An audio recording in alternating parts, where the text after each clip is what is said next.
Garage. I'm Andy Phillips. Today I'm going to show you how to change out the oil pan gasket on a Fiero GT. This is a 2.8 liter V6. You can get these gaskets fairly inexpensive. I picked this one up online. To be honest, I don't remember offhand the price, but I'll put it at the bottom of the screen for you. I ordered it off eBay. So let's go ahead and head under the car. We'll remove the oil pan. While we're at it, I think we're going to clean it out, refinish the exterior as well. It's got some rust on it because of it sitting. So we're going to go ahead and refinish that as well, replace the gasket and put it back up. So let's head underneath the car and get started with that. All right, we're under the car now, but just as a kind of a precaution statement I want to make. Anytime you're going under a car, please make sure you've got jack stands. I have a jack stand holding up the frame on each side, plus I have these Rhino ramps that the car itself is on. These things are excellent. You can never be too safe. And then once started in here, sometimes I'll even put a hydraulic jack on the frame right where I'm working just to play it safe. So please take all the precautions. You don't want to be under the car with just a plain old jack or something that can fail easy. All right? Okay, underneath the car now, looking up at the oil pan, what you have there, those are actually 10 millimeter bolts. There's 14 of those that you're going to need to replace. They're all fairly accessible. It gets a little bit tight here next to the transmission pan, but with an extension on your ratchet, you can get up in there. And then you've got it right there going around near the flywheel. And then, let's see, slide underneath. Here's where it gets a little bit tight. You've got your starter right here, which I know people have been commenting about all the rust. This car was neglected so long, there's so much rust here on the bottom, but we're going to strip all that off and refinish it as we go along. But this is the starter. So what we're going to have to do is remove that starter so we can get to all the bolts. There it is right there. So I'm going to show you how to remove that next, but right now we're just kind of looking at what we've got to do underneath here. So there's the rest of the bolts coming by the oil filter. And right here, you're a little bit of a tight squeeze here. Sometimes you have to remove this exhaust pipe right here, which is a rusty mess as well.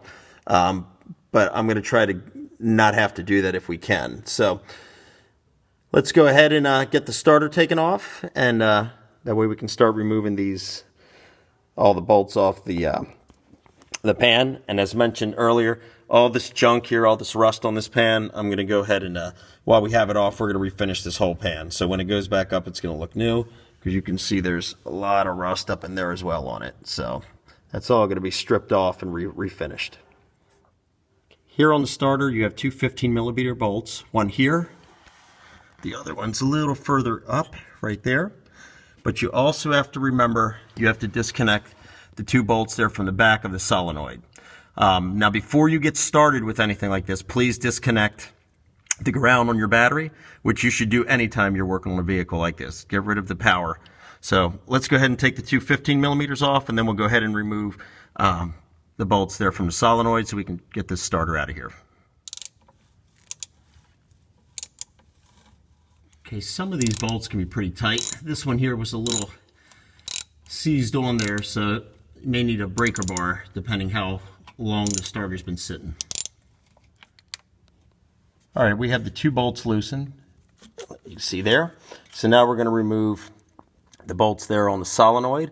You're looking at a 15 millimeter on the top connection and an 8 millimeter on the bottom. So let's go ahead and detach those, and we can get the starter out of here. Okay. All right, now there's a little, like a little bracket thing. Make sure you don't lose that. That goes across there on the starter. So we've got the starter loose and out. So let's go ahead and pull that down.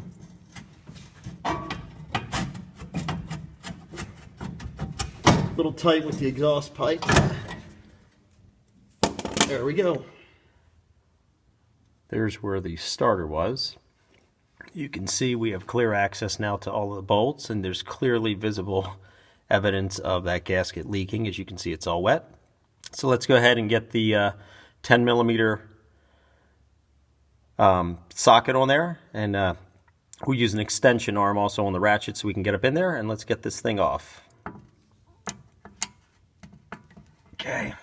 All right, I'm going to go ahead and get these loosened and off, and then we'll be right back. Okay, these two here that are on that angled piece. They're a little bit harder to get to, so you're going to have to use just a wrench, 10 millimeter wrench to get in there, because a ratchet and socket will not get in that tight squeeze. So I'm going to go ahead and get in there with this wrench.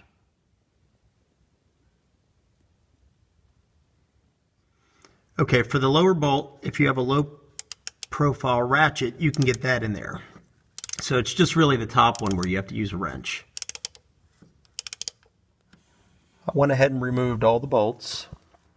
So the oil pan is ready to be removed. Now this one here, and I think it's because of it being in for so long, the gasket might be stuck. So I'm going to go ahead and just lightly pry it out of there. Now you got to be very, very careful because you don't want to damage the lip around here, because if you do and you put the new gasket on, you won't have a tight seal, you'll have a leak. So take your time, be patient, work it out, and if need be, just lightly try to pull it to separate it. So I'm going to go ahead and do that, and we'll be back. All right.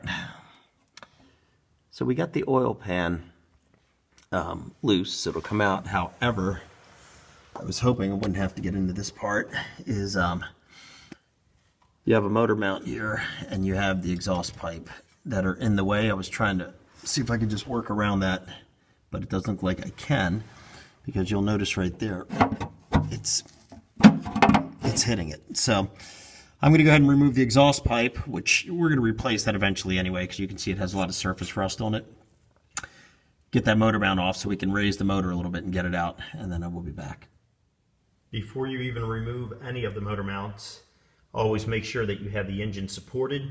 I have it across the bottom of the transmission pan, but make sure that you have some long flat pieces of wood, so that way the metal doesn't puncture through, and that way it's balanced out. And I just have that lightly supporting it, so that way it won't drop, and then from there we can adjust it when we're ready.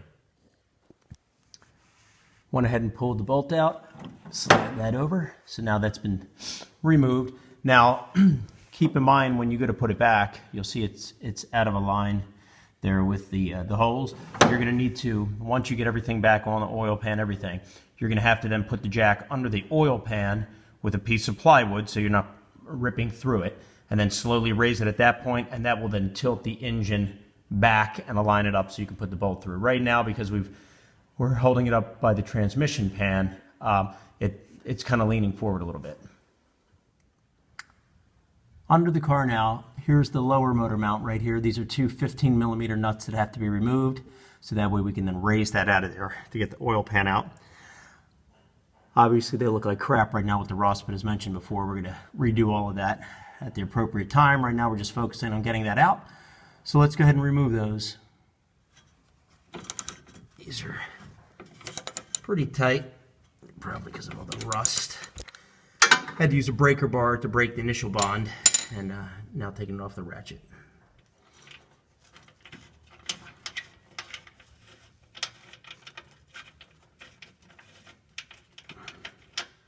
Okay, washer and nut off on that one.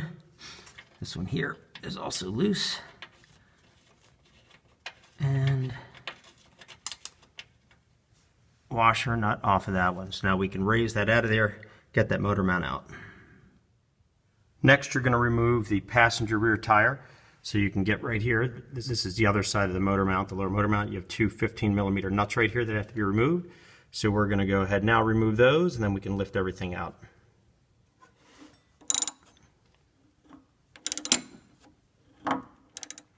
The nut that's closer to the oil pan, you're not going to be able to get a ratchet in there because the tight fits. You're going to have to use a wrench. And as mentioned before, that's 15 millimeters, so 15 millimeter wrench. If it's really seized on there, it's just going to take a little bit of time. Just got to be patient. Went ahead and jacked it up. You can see there the motor mount and the motor are pulled apart there. So now we can go ahead and slide that motor mount out, giving us access to the oil pan. Okay, so just go ahead and slide that up. Line it up with the holes to get your clearance. And there we go. And then we can just bring that down here. And that motor mount is out of the way. We'll go ahead and pull that out. Next, what we need to do is we need to remove that motor mount bracket, and it has two 18mm bolts. There's one there, and there's one, you can see it right there to the right of the alternator bracket. So those are the two that need to be removed. Let's get those off, and that should give us the clearance that we need.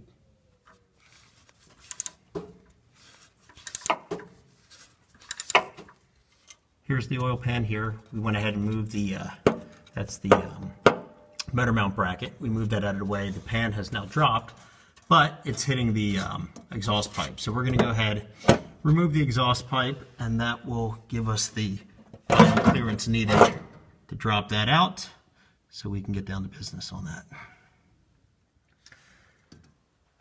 All right, the tailpipe has been lowered, and you can see here, oil pan is actually sliding out. So we're going to go ahead and pull that down. Pull it down gently. And let's see here. Hold on. Bring it down gently. There we go.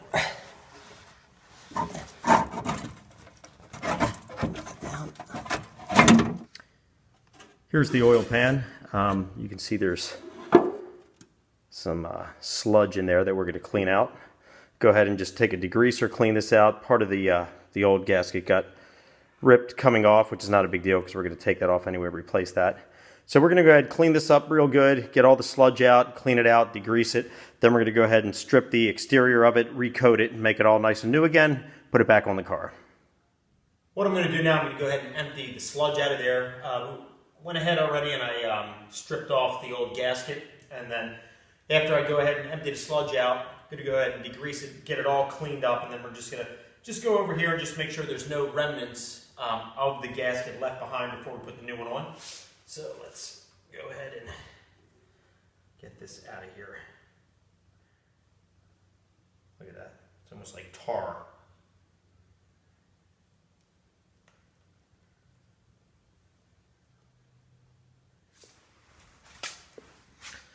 Spray some of this in here.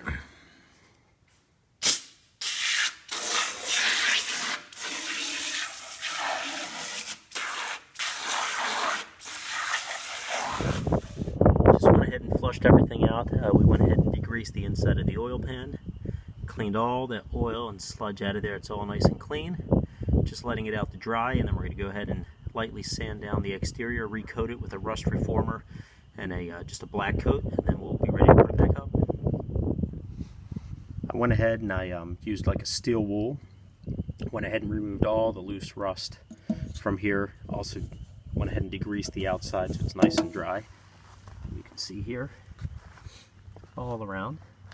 So it's pretty much getting ready now for the so we can put on the rust reformer paint, which will then pretty much inhibit the rust from continuing and put an end to it, and then we can go ahead and give it a coating of black, and then that will wrap it up for restoring the exterior of this thing. Alright, we gave 2 coats of the rust inhibitor, rust reforming paint, and then we went ahead and put the final black undercoating on it. So you can see there, it's looking actually very good, a lot better than it did before. So just drying it out now, and then we're putting it back on. We're ready to put the new gasket on, and these cork gaskets can be pretty junky. Obviously you can't get it to lay right, so what I'm going to do, the rubber seal here that goes on this end near the flywheel, that needs to also be put in place. And then we're going to use a little bit of like a black silicone to kind of seal the corners. But what I'm going to use for now is this Loctite power grab. It's got 0 set time. I'm going to go ahead and put a thin line here to get the gasket to stick to that, to lay in place so we can put it up. Let me first say that this is strictly to hold this in place so it can set, and I'm not using this in any way as a gasket. So with that there, we're going to go ahead and start laying this on. Lay that right on there. This stuff holds it immediately. So we'll get that in place, that way we can put it up. Everything is pretty much in place.